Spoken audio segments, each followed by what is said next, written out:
Colleagues, ladies and gentlemen, thank you very much for coming to this meeting in the premises of the European Parliament. It is consciously that we have chosen to organize this meeting on the occasion of the International Human Rights Day.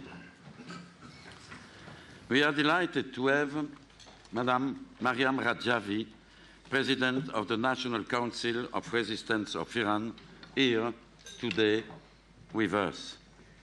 She is, and that's a pleasure for me to say it, she is a great leader of the democratic opposition against the religious rule of the Mullah.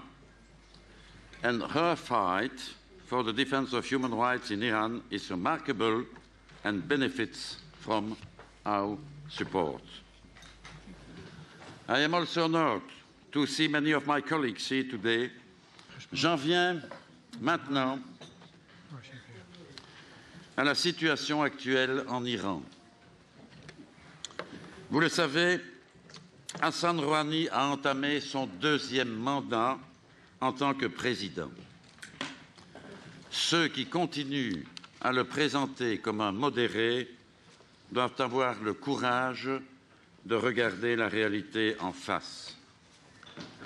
Selon Amnesty International, plus de 55% des exécutions qui ont lieu dans le monde, à l'exclusion de la Chine, sont faites en Iran.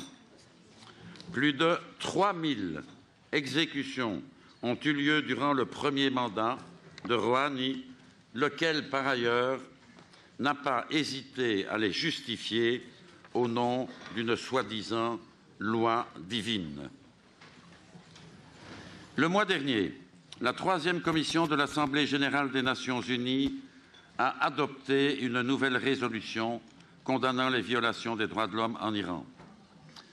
Cette résolution condamne la vague croissante d'exécutions, les violations systématiques des libertés d'expression et d'assemblée, l'oppression des minorités religieuses et ethniques et la discrimination à l'égard des femmes.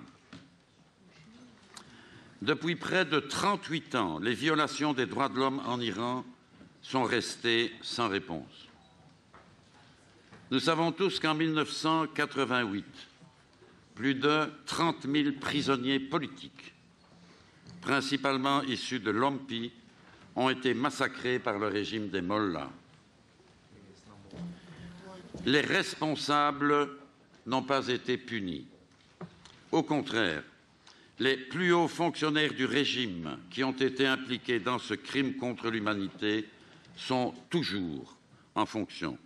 L'un d'entre eux, l'ancien ministre de la Justice de Rouhani, avait été membre de la commission de la mort responsable des massacres de Téhéran en 1988.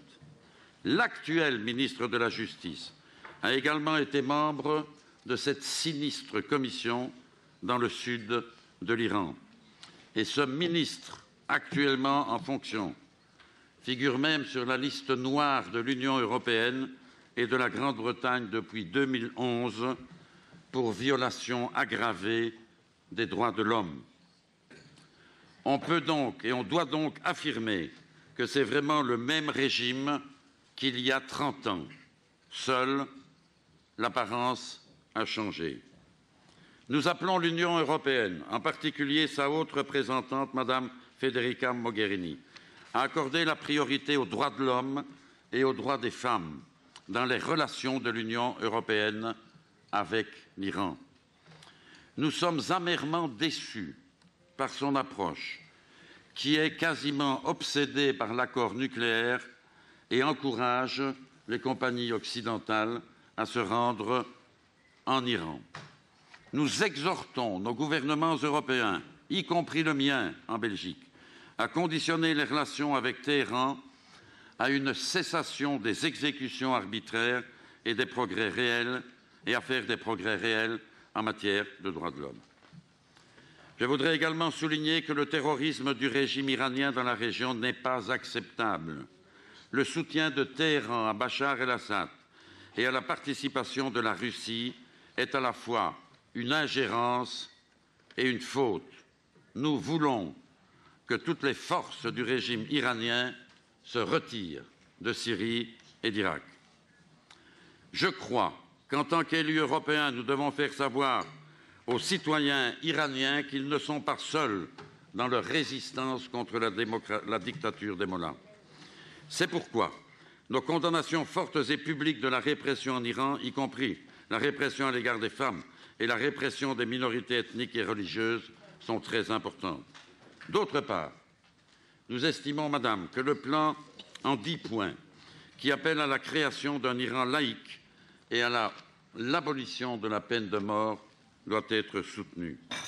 Plusieurs centaines de mes collègues du Parlement européen ont signé des déclarations communes soutenant la plateforme dont vous êtes la responsable, Madame Radjavi, pour un Iran libre. J'appelle toutes les démocraties occidentales à reconnaître et à soutenir cette opposition démocratique qu'elle incarne. J'ai assisté à plusieurs reprises au rassemblement annuel du Conseil national de la résistance iranienne et je peux témoigner que c'est de loin l'opposition la plus importante et la plus organisée et qu'elle mérite tout notre soutien. Nous mettrons tout en œuvre pour soutenir cette opposition afin que le peuple iranien puisse accéder à la liberté qu'il mérite le plus rapidement possible. Je vous remercie de votre attention.